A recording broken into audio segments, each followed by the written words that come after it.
Hi students, நம்ம இன்றைக்கி பார்க்கக்கூடிய concept web development. What is a website and அதில் என்னென்ன லாங்குவேஜஸ் இருக்குது, அதை எப்படி யூஸ் பண்ண போகிறோம், அது எப்படி நம்ம மாஸ்டர் ஆக போகிறோங்கிறத வரைக்கும் நம்ம பார்க்க போகிறோம். சரிங்களா? So it's presented by NSKC academy for yours. Next NSKC academy. Who are this? NSKC academy வந்து skill development courses, online tuitions and day care சர்வீசஸ்லாம் ப்ரொவைட் பண்ணிகிட்ருக்காங்க இந்த 6+ இயர்ஸ் எக்ஸ்பீரியன்ஸில். This is a online LMS platform. ஓகேங்களா? So our services, day care, online tuition, skill development courses, online class courses. Okay, that's all. So introduction to web development and HTML basics, இதை தான் நம்ம இன்றைக்கி பார்க்க போகிறோம். What is website?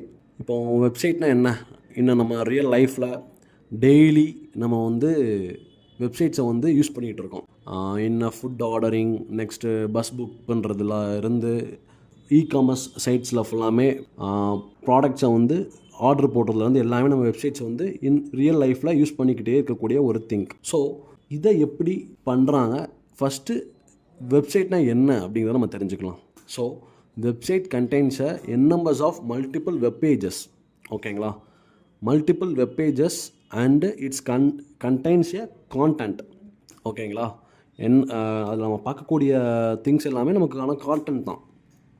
எக்ஸாம்பிளுக்கு ஒரு some datas, images, videos, tables, these are all. ஓகேங்களா? So இப்போ வெப்சைட்லேயே நம்ம 2 விதமாக பிரிக்கலாம், static site and dynamic site. So static சைட்னா என்ன, ஸ்டாட்டிக் வெப்சைட்னா என்ன அப்படின்னா, இட்ஸ் நாட் சேஞ்சபிள்.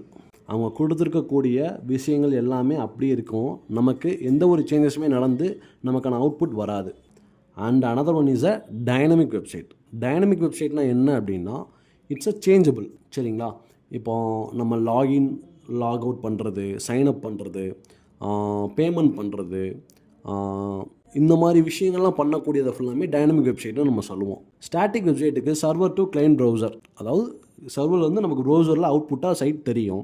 இதே இது டைனமிக் வெப்சைட்ஸில் டேட்டா பேஸை அக்சஸ் பண்ணோம், டேட்டா பேஸை அக்சஸ் பண்ணி நமக்கு ப்ரௌசரில் அவுட்புட் கொடுக்கும். இதே இது நம்ம ஒரு இன்புட் கொடுக்குறோம் அப்படின்னா அதை டேட்டா பேஸ்லேயுமே ஸ்டோர் பண்ணோம். This is called a dynamic website.